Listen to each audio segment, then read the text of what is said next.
My name is Roberto Vinicio Guamani. I am 28 years old. Recently, I was working and I also moved to a new place to live, which was exciting and a little challenging. I've been adapting to my new home and organizing my things, which made me feel boost, but also very satisfied with the change.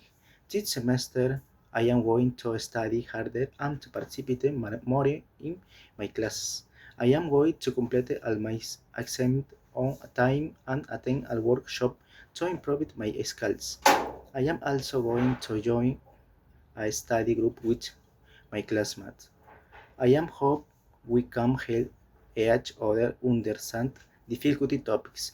Finally, I am going to manage my time better to balance my study, my work, and my personal life. Feel excited and motivated to achieve my goals this semester.